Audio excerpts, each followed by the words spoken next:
EZE-ANA Ugochi na-agani. Biko ka anyị gbakọ kịta wee kene EZE-ANA. EZE-ANA ga-adị. EZE-ANA Ugochi tubelu. EZE-ANA Ugochi tubelu. Nwoke ọma na oraifite ị ga-adị.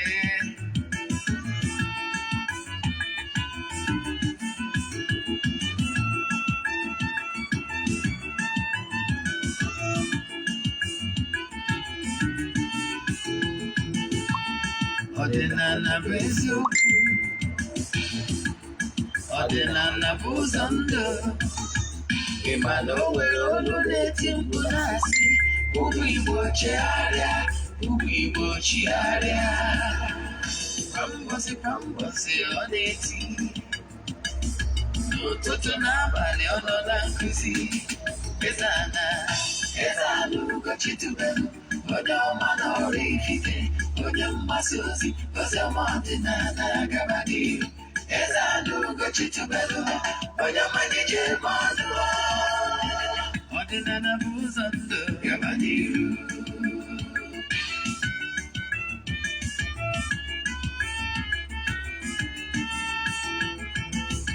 EZE-ANA Ugochi tubelu, onye ọma na oraifite, onye mgbasa ozi, ozi ọma ọdịnala gaba n'ihu.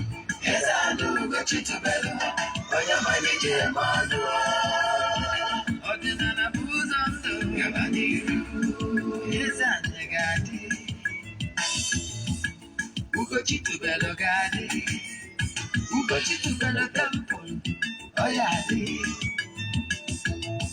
Maka na eziokwu anwanwụ chacha, ndị okenye dị ga-adị front and back. Ndị ochie ya front and back.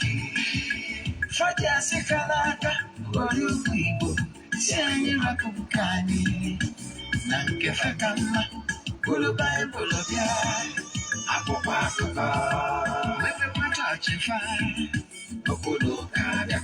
Mana Ugochi tubelu ekweghị ekwe, na-adịzi n'ọma mme. Ọdịnala ama mmụ chacha, oge ọbụla ọ na-eti, ọ nọ na nkụzi. Chukwu abịa ma gbaa gị ume, ọdịnala ya dị. EZE-ANA Ugochi tubelu, onye ọma na oraifite, onye mgbasa ozi, ozi ọma ọdịnala gaba. Ụtụtụ ọma nọ ụmụ ọdịnala Igbo. Abịakwa m n'ụbọchị tata bụ Nkwọ. Asị m na Nkwọ taa ya kwụtara anyị ihe ọma ma kwọpụrụ anyị ihe ọjọọ. Asị m onye si na anyị ga-adị mma, asị m na onye anyị adị mma, mana onye si na ya ama adị mma na onye a ama adịnata mma tiri ụwa agwụ. Ise n'ụbọchị taa, n'oge awa nke eziokwu, ihe anyị ji bịa tata bụ topic ga-echange your life for good if only you can put it into practice. Ihe anyị ji bịa tata bụ the importance of pouring libation. Kedu uru ọ bara mmadụ ịda pour libation? Ya nakwazi uru ọ bara bụ mmadụ ịda achụ aja. Nke bụ isiokwu bụ na ọ bụrụ na ịpụ ụtọ ihe a into practice, ọ bụgoro uru na ị nwere ego. Ihe mmụọ chọrọ abụrụ ego, ihe mmụọ chọrọ bụ commitment. N'ancient book ha sị na n'obi tiwara etiwa na obi gwepịara egwepị ka Chineke na-achọ. Ọ bụrụ the amount of money. You understand? Ọnya ihe ya mụtata. So I can assure you this message was given to me early this morning, and I was assured that a lot of life will change today. Ma ọ bụrụ na ndị eji maka ozi a ji maka ya wee daa na ha ga-etinye n'ọlụ. Before I gaa n'iru, echefuna na aja anyị na-achụ kwa ọnwa nke ọnwa Ọktoba na-aga n'iru. Anyị ga-achịkọta ya n'Ọktoba 19th. Anyị chụcha aja dị iche iche n'ụbọchị anwa. Anyị achụcha aja n'ihu mmụọ dị iche iche. Anyị kwade chụọ aja ebube anyị eji chịkọta ya. Ndị sonye na ya bụ aja ga-enwetakwa ya bụ onyonyo ụbọchị a ga-achịkọta ya. Ọ bụrụ na isonye bụrụ na aja abụọ aja anyị ji aja mbudo na aja epụta ihe anyị na-achụ kwa ọnwa. Ọ bụrụ na ị chọrọ isonye na nke ọnwa na-abịa n'ụwa Ọktoba, ya ebidokwa na Ọktoba 6. If forward anyị ya 3 prayer requests, then make donation token to the account number. Ndị na-esonye bụ amadụ gị, mana ndị maka onye ọfụ isi achịa na WhatsApp 0805 08057376672. 08057376672. N'ụbọchị taa anyị jikwazi ihe onyinye anyị ga-enye ndị mmadụ bụ our airtime. N'aka nke ọzọ, echefuna na ụbọchị Wednesday wụ ụbọchị anyị ji ekwubiri ndị mmadụ okwu dị iche iche. Akụzi n'ọta esi na ya problem bụ na ị nwere ego. Mmadụ ama abụ ogbenye bụrụ amoosu. Ọ bụrụ na ị nwere ego, tinye ije ọkpa. Ọ bụrụ na ije nwere ego, put your time. Time is money. O nwere ike ọ bụrụ na ibido bụrụ ihe anyị kpọrọ spiritual exercise. Kere ọnọdụ gị na ụmụ mmụọ. Have you established cordial relationship with your entities of powers na mmụọ niile so gị? Ihe anyị ga-akụzi taa bụkwa a step further n'ihe ndị anyị kwesịrị ide eme ụtụtụ ọbụla. It must be ritual. Gịnị bụ ritual? Ritual bụ that morning every ihe anyị na-eme kwa mgbe. That is ritual. ịghọtara ya? We only like say mmadụ sị morning ritual. Morning ritual is not occultic. Because ụfọdụ na-adụ ritual obi ha agbana n'ihe ọzọ. Morning ritual bụ that thing ahụ ị na-eme every day. Today send na ụmụ mmụọ amadugo na oru agwara mgbe anyị bịakwa ya chụpụtawa aja mejawa ife anyị na-eme na morning ritual. It have changed lives. Ọnwụghị ọtụtụ ndị mmadụ ọnọdụ ha ka gị ọnọdụ gị njọ, but today they are smiling. What is important bụ your conviction. So ka bụ ihe dị mkpa ị kwesịrị ịma. Tata anyị ji airtime, anyị ji MTN, anyị jikwa Airtel. Ndị anyị ga-enye ndị mmadụ ma oge ruo. Anyị mechaa introduction of topic anyị ji bịa, anyị ga-akpọ Airtel. Anyị chọzi imechi na ịkpọ MTN airtime. Ya gazie. Dịka m si wee kwu, isiokwu anyị n'ụbọchị tata bụ the importance of pouring libation. Enwere ụzọ dị iche iche mmadụ ji apọ libation. Ya na important of ịchụ aja. Ya ka anyị ji bịa n'ụbọchị taa. Gee ntị ma gee ntị nke ọma. Ihe ị nwere ike imere onye ọbụla ịfụrụ n'anya bụ share the link. That is, click, touch on the share button. Ihe anyị na-click taa, we must save lives. Ọ n'isi ụtụtụ taa, mgbe m na-anọ ọnọdụ abalị ka ya meseji bịara si na ọnya ka m na-ekuzi taa. So ihe m na-achịkọwala gị bụ, I'm sure na people's life must change today. Ihe ị ga-eme bụ adịsị na ị nwere ego, because ihe nchọrọ ikuzi tata abụrụ ego dị mkpa. Ihe dị mkpa bụ determination and conviction within you na-echọrọ change things around you. Let me tell you, the spiritual control the physical, and if you don't like what is happening to you right now, believe in me, everything is in your hands to change things. If you decide today to turn things around spiritual wise, it's just a matter of time. That thing you have created, that new things you have started creating in the spiritual will beginning to manifest in the nearest future. So if you want tomorrow to be better, start today. Start sowing the seed. Because Galatians 6:7 said, you must start today. Forget about whatever that is your negative in you. He also I can tell you now, by doing small libation, doing small things, what I will tell you today will help you to go a long way to pay up your debt in the spiritual, and for you to start reaping goodies you are sowing right now. Forget about ihe ọbụla mmadụ ziri n'ozi ma ọ bụ ihe ọbụla na-eme na ngwurube nna gị. You can still change it using your lifestyle and using normal natural process. Using normal natural process is what I'm about to tell you today. But let me start. I would like to take you a little bit beyond your normal understanding. Because the problem most people are facing is that you don't understand how things work. Let me explain. In this world of gross material, the world where we are living now is called earth. No, why not now? There is the spirits, the elements, the entities of powers that are the movers and shakers of whatever that is happening in this gross material. Chukwu okike onye ike niile si n'aka ya abịa. Ndị ọrụ ebe Chukwu nọ, ị ga-asị na Chukwu nọ n'eluigwe, ọkwa eziokwu. Mana ihe niile abụ nkụzi ndị ụka ọbịa kụziere gị. Yes.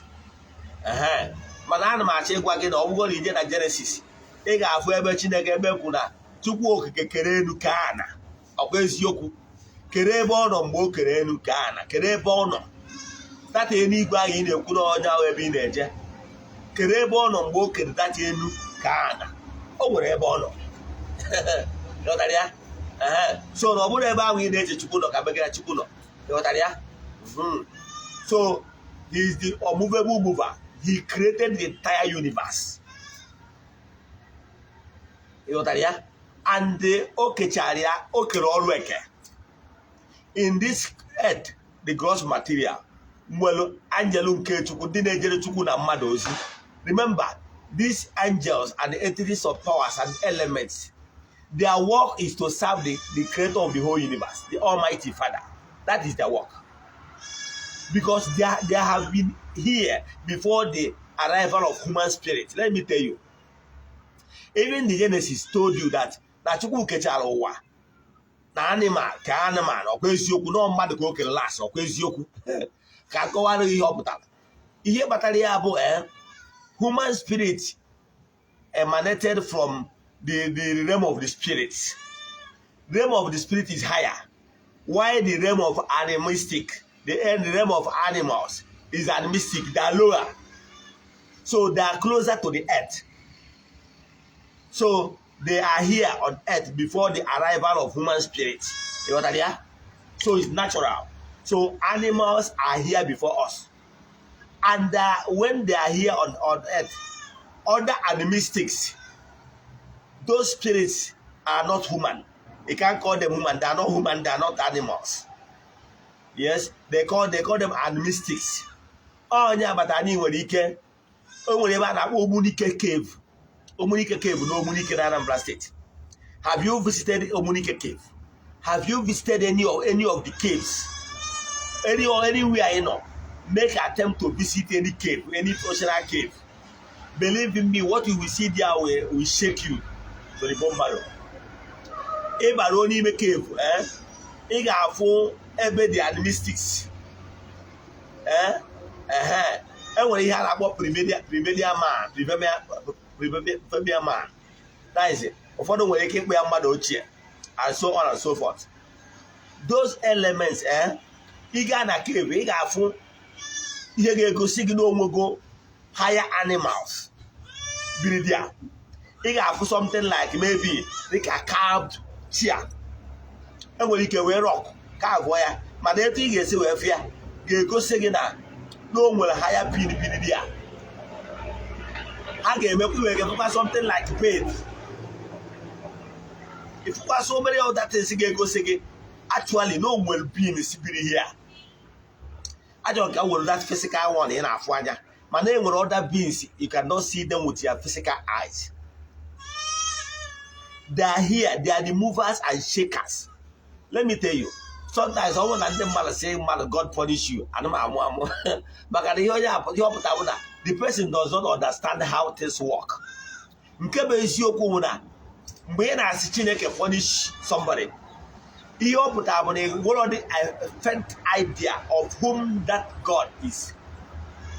Oburu na ịmata onye bụ chi ukwu a na-ekwu maka ya, the unmovable mover, onye kere elu ka ana, ịmarụ na esi ya punish ya descend so low, punish Emeka, punish Ifeanyi, punish Ifeyinwa, punish Ngozi, bụ ụtọ ya, ibilitụrụ ya ime ka ọ bụrụ obere.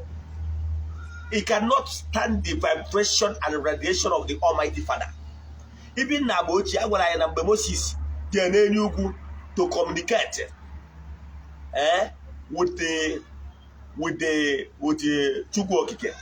Na radiation si na the here na agwa the image. Pụtara he couldn't even look up to or cover here.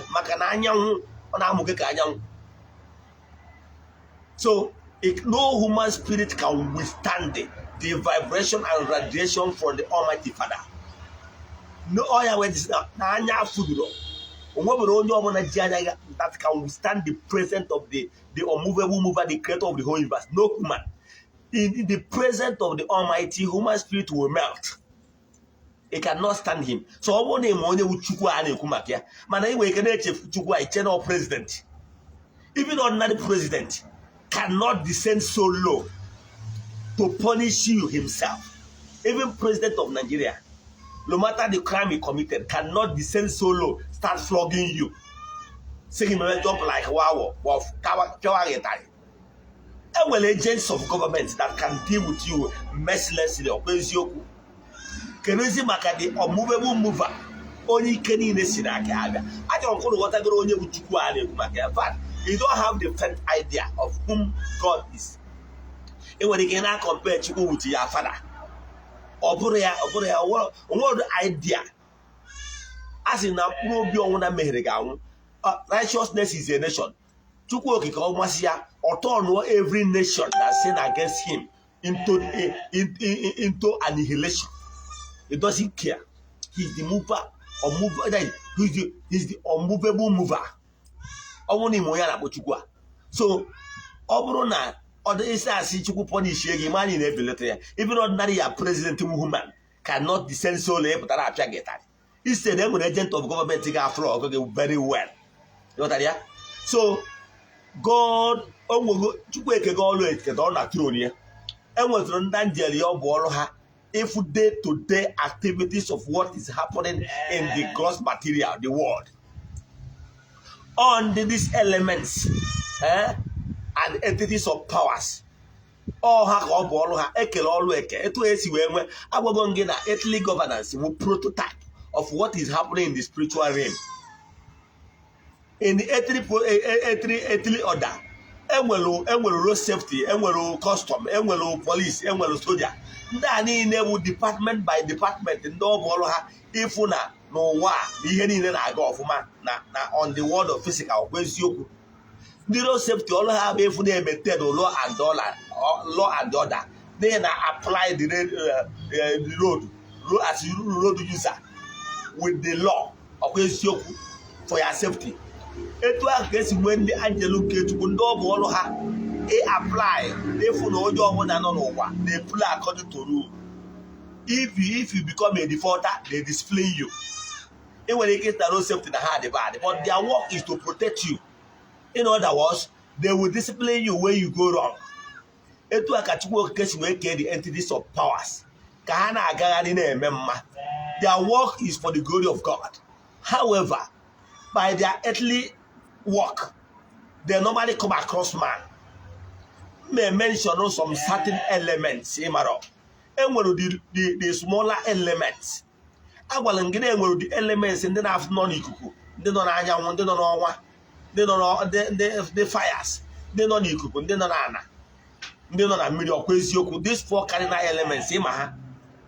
When they were other elements in the marrow, the more than had a exist.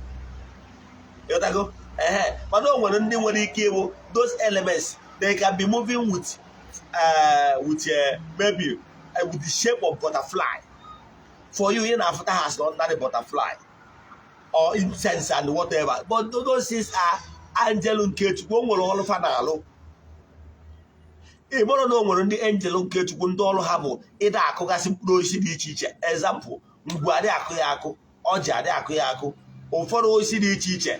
Ade Kwabo, Abundichi, Abundimrade Akuyako. Onwere angel nke Chukwu ndị ọbụ ọrụ ha ide eburu ya na-agagharị na-adrọpụ cha ya ebe ha chọgasịrị ka o puo ịghọtara ya wee gwa gị na enwere ndị angel nke Chukwu dị iche iche.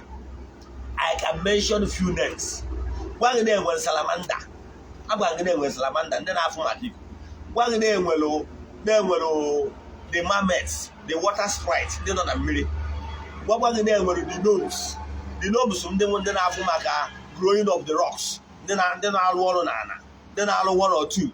Then they beautify so many things. What we're there were the herbs. Then I have like a growing of plants, flowers, and rest of them. How are so many? Now, they are the movers and the conductors of the earthly activities. So, if you want your earthly existence to be filled with honey, goodies, and enjoyment, you must align yourself with them. Yes, if you want everything to moving well for you, you must abide yourself with the natural laws. Those elements all have in maintain the law and order. You must be in their good book so that you will not be penalized. Some of these entities and elements, their work is to keep on taking note of your goodies and your bad. Whatever thing you are doing, they are weaving it. It's called fact. They will still come back to you. That is what where karma comes in. Those karma entities, their work is to pay you back, to return whatever you have given back to the creation. That's why nature gwara anyị na ịkụgoro mkpụrụ osisi ọka oputekwara ọka. Galatians system, whatever you sow is what you will reap. So the work of those elements. Now, the only way you can be able to interact with them and show them concern and build personal relation with them is by doing some of these simple things I called joyful activities. These joyful activities, bidolo, they are small things that brings harmony within your environment. Oh, we have a libation. Libation are more a potato before an igwe. He is equal to ime. Oh, when he came in shoto, but mother tatabarola. Oh, what he came before he see a beg poor. Come is your una. Or when you open a madam Mecatara, can see my gate where poor without tables of taking those entities of powers. There is no way I will do anything in the day without committing it into their hands and informing them beforehand, see what I'm going to do today. Because they are the executors. Apart from them, we can do nothing. It must create time to be in good book, in good relationship. Our help on PR, personal relation. You must build that personal relation. Now, let me tell you what you must do. What you must do is this. Oh, they have about libation. That libation I had more money to uncle. He will use you. Uncle where to uncle. He will use miri where Paul libation. So in creation, don't tell me you don't have money. Or what are the schools in well? But the truth is that what you don't know is only a mystery to you and not to all. If it's an email, ọ bụrụ na n'iweta inwe nkwụ ọkụ ka m gwa gị kpatara nkwụ ọkụ ji more preferable n'ebe ndị mmadụ nọ eji akpọ libation is this. Na nkwụ ọkụ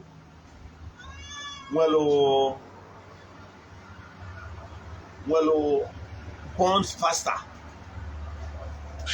Nkwụ ọkụ burn faster than any other in liquid form.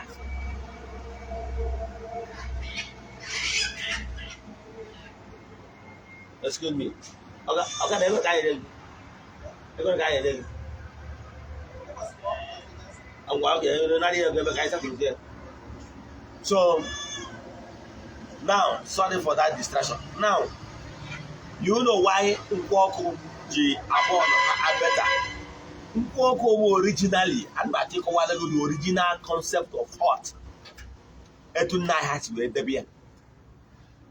So mmeji that original we mara that. Ade me kuzi maka ofodo chemical and mara na agwa kosi ade me ku maka that one. And maka wa the original Nkwoku. Original Nkwoku is this. Ihe abu ngbo. Natural palm wine. Then all na beze nwere a kind of mini refinery. Ana aloria. Alusia ya or undergo series of heating of fire Yes, that heat now, series of it now, we keep on now purifying it till it came to the last stage of highly purified stuff called hot. At that point in time, it can light up. It have this power of attracting, of which now even anything basala oku biaria no nwuru oku. That power of attracting light is the same power it used to attract goodies, anything light mind, anything of the light religion. If you are any good things, you attract them. It evaporates in his own way, on his own, because of ne prefer a lot of processions. Now here na check one again na hot na catch faster, and the maki na etu a osia evaporate. Obo it helps to in the spiritual realm to attract good. 2, for the fact no liquor, no mmanya. Mmanya has a way of as in instigating joy even in the human body. So when you go see activate joy, but then I found them man go see mmanya na enwe angry. Etu a go see eme na the word of the living. Go see eme na the word of the spirits. So giving them drinks makes them feel accepted, makes them feel joy. So etu amaya say what on, etu go say what on, even in the land of the spirits. So when you adding again, mmanya na enyume, even you can dem madu nwangere, they can go extra mile to do extra job or do extra favor to you. Anya batalo the concept of use unku. You know that? I use the original unku na apu unku na attract na draw. Original unku is the added advantage. If that is like they use unku, yes. Anya is they use unku. Unku connect fast and attract this thought for the light region. It attracts them very fast. So unku is better in connecting faster. Then water connects, but for the fact that water doesn't evaporate on its own. You know, water evaporates if there is sun, right? But water on its own doesn't evaporate because of those processes and the water is life on its own. So you can use water to pull your elevation. Yes. Those entities of powers here actually we are concerned, and the Ijidepianaka, a popo momoy na for to Sarah, say no miriaki, no miribundo. Then they have miri, Hameka, miri, Capri, and Ponku. In the Hamri Capri, and Ponku, I put a Capri Ponku, Yoma Belly. It was our Hamri, you're done now. But the idea of Wobo, I didn't have one as her. Kaine and Yonku, Kika, where do the way now rely on. So if you don't see hot, you can use water. Water connects, only that it plays. Yes, but once you connect, it connects. Because water does not dry. That is, water on its own does not dry. So once water connects, it remains connected. It remains connected. However, hot connects fast, but it evaporates. So it meaning that you will be doing it from time to time. Because you need to keep the tempo. So that is that. Then in the blood sacrifice, blood is fastest. Like I said, it will give you minimal connection, poor libation. Now, it will give you hot. The hot is faster than water, right? Then the blood sacrifice is fastest. Reason. Blood sacrifice is like when you offering blood sacrifice, you are inviting the soul of that particular animal you are using to assist you in getting what you want. So you are offering life because that soul of that animal you are using is life.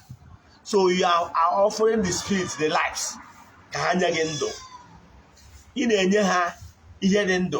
When I the spirit of that particular animal that you call assist you again, that in whatever your heart desires.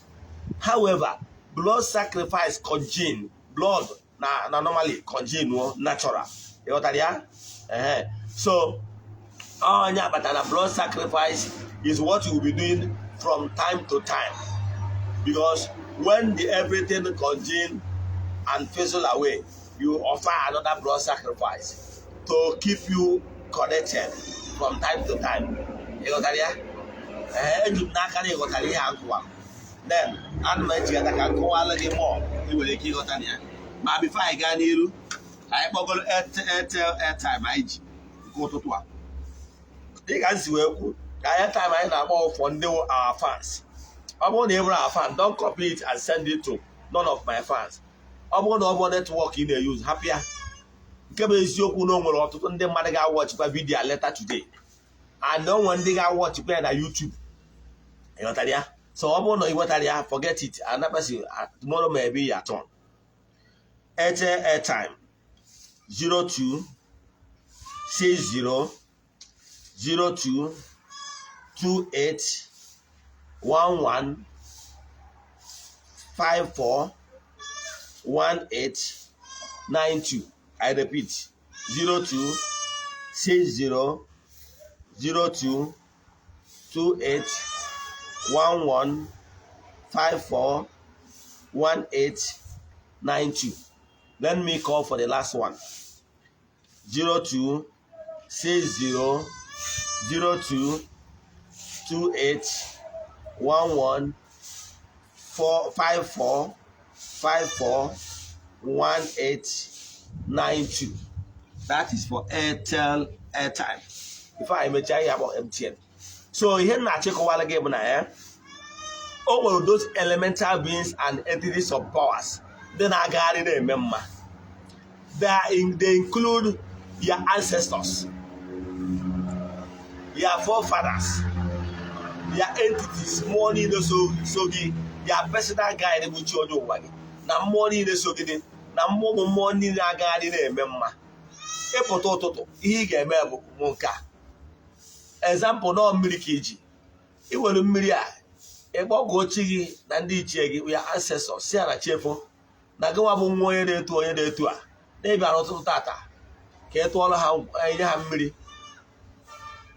na mmiri bụ ndụ ha nye gị ndụ na mmiri ha ekwena ka ị na-enye ha mmiri ka akpịrị ghara ịkpọ ha nkụ ha ekwena ka akpịrị kpọọ gị nwa nkụ kpọkuo ya ancestors ha ka ị na-enye ha ihe onyinye a ị na-enye ha mmiri a ha wepụrụ uke mmụọ wepụrụ uke mmadụ hapụ uchu olu gị ndị niile bụ ndị ilo gị ndị ekwuru n'anya ukwu hapụ uchu ha wee whatever ha chere gị ya nachighara ha nke bụ eziokwu bụ na onwere ka ị nọrọ n'ụwa ka ị ghara inwe onye na-emere gị ntachi anya ọ dị normal. So don't expect na mmadụ niile ya like gị. Ọ bụgoro Jizọs ndị ụka ọbịa na akwụkwọ ndị ụka ọbịa mmadụ niile like gị ọ bụ eziokwu. Fact onwere onye ọbụla na earth ọ bụrụ na mmadụ niile like ya gị mana na you don't have any spirit, you don't have anything to offer. Anyway, something to offer. Some people will say so many things. So when you say, "Oh, I'm going to go to Kunia," for the actual one thing or the other. For the when you say na neighbor madam or neighbor hojo, you know that after all he make it and kill you a point. Yes, you couldn't touch a very, but I want even a question of an idea. Okay, really something hageku. They don't expect it is normal. If they are not saying anything bad against you, maybe you are nobody. Yes, everyone will not like you. Some people will say bad things against you, but ignore those things. He has remained there. Forget about them. The person cannot tell you in the face. So normal thing. So don't. So your own is to Ekpoyachi and your ancestors and entities of powers. Their libation. Go ahead take charge of all those people sending negative thoughts against you. Ihe ọbụla ha chere ya na chiala ha. Onye si na ya adị mma, onye adị mma, onye si na ya adị mma, onye adị na mma. Ịyọọ ha, ịkpọcha ya wee sị ha biko ha kwe ka ihe ị ga-eri bịara gị. Ha chekwa gị n'ezinụlọ gị. Ị marụzie etu ọbụla o si dị gị mma ka ị na-akpọ ọmụma mmiri a ka ị na-akpọ ha na-agwa ha etu o si dịrị gị. Na-agwa ha ihe wụ ya plan for the day. Na-agwa ha ihe wụ ya plan for the day. Na ya ha kwe ka ọ gaziere gị. Yes, you need to maintain personal relationship with them. Ihe ahụ i mere ị nwere ike n'anya gị mana a na-arụ ọrụ mmụọ dịka mmegheri ka a na-emegheri. Ọkwa eziokwu. Ihe anyị na-eme n'anya onye ofeke ọ ya asị na mmegheri. Mana ọ maghị na ihe ahụ ị na-eme ihe mmụọ chọrọ owu obi iji wee gosi ihe na ọ bụrụ ihe i nyere. Ịghọtara ya? Obi iji wee nye ka mmụọ na-echeki. That the cognition ịma na ha na-eme exist. Ọ ihe mmụọ chọrọ. So mmụọ na mmụọ chọpụtara na recognize for the fact that ha na-eme exist. They bless you the more.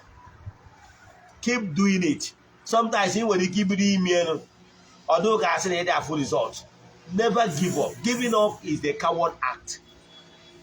I can tell you, ị nwere ike ibido izu ụmụ mmụọ na-eme gị nwoke ma na-eme ihe a uche ọ dị ya ka ọ nọ just ka ọ mara.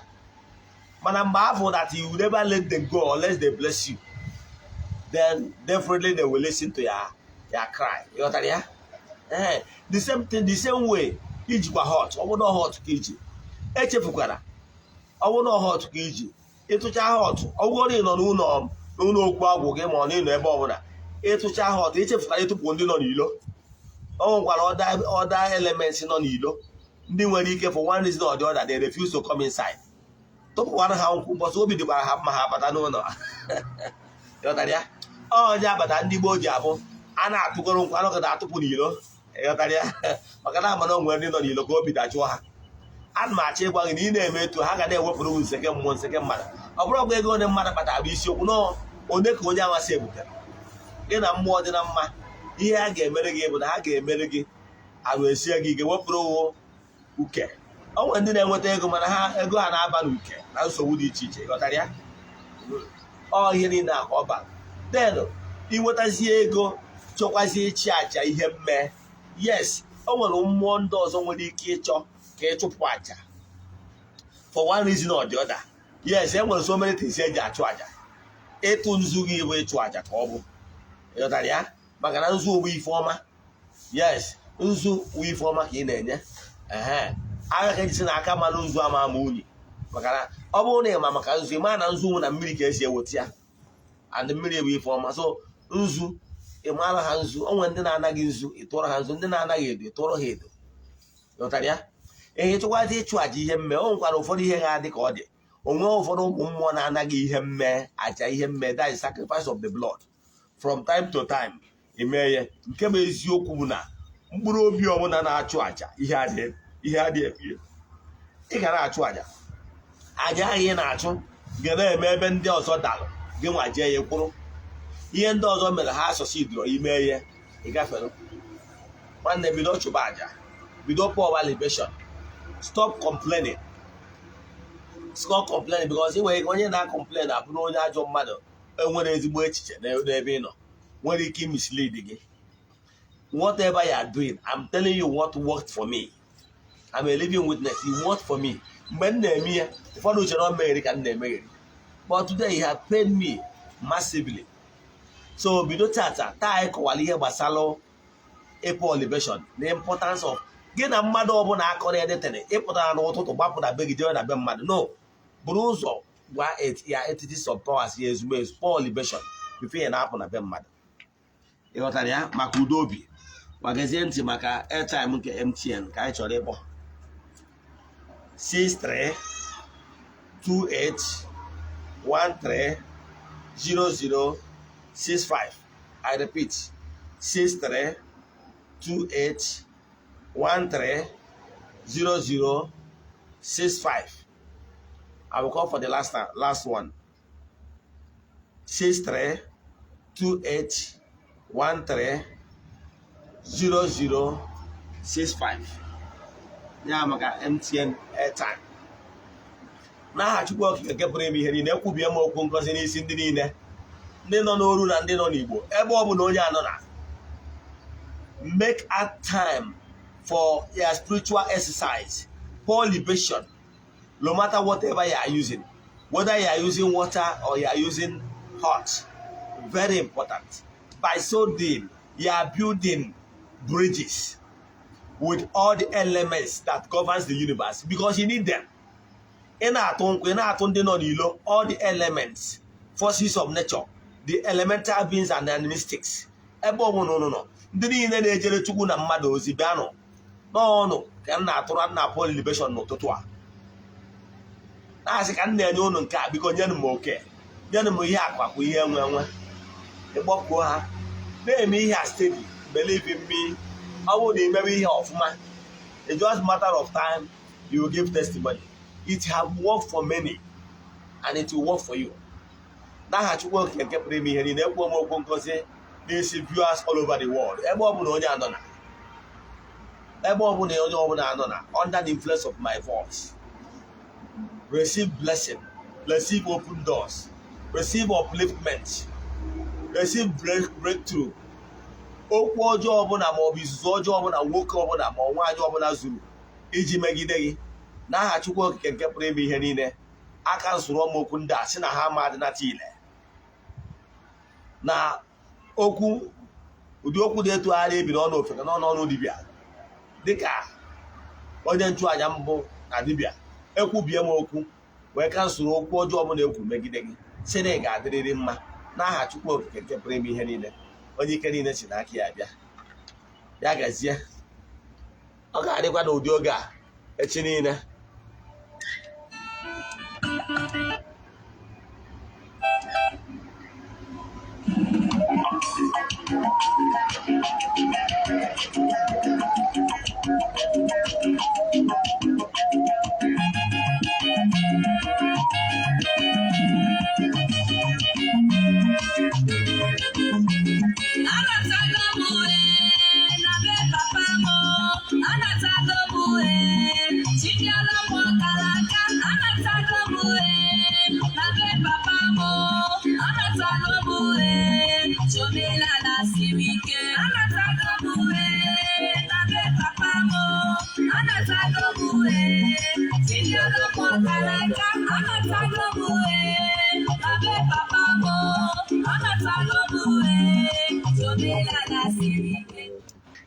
Here the way say go build one relationship, you don't pour over libation. Call the again, can we build personal relation with those elements, elemental beings? They will always back you. They will always stand by you. Hagane wepuru wukem mmadụ na-apịọkwala gị ndị amụsụ azụ chere mma na-adịrị gị. Mana mgbe ị gbakọdoro ha azụ, agụ a na-agụ ha, you show less concern. You are not building personal relationship with them. Ị ga-anọ ka onye sosi ya nọ. Ị ga-anọ ka nwa enwe nne na nwa enwe nna na mmụọ. Onwere mmụọ na-aba akị gị mpịawa azụ wee bụrụ nke gị. Mana ibi udo ihe a iji aka gị kpokọbara onwe gị akụ, maka na a sị na onye ma mmadụ ịma mmadụ maka ọkwa eziokwu. Mụnwa wee gwa gị na ịma mmụọ maka ụmụ mmụọ ndị agbara okirikiri na-agbara gị mbọ. Udo obi ga-adịrị gị ka ọ dị n'echi niile. Ya gazie n'ọfọ.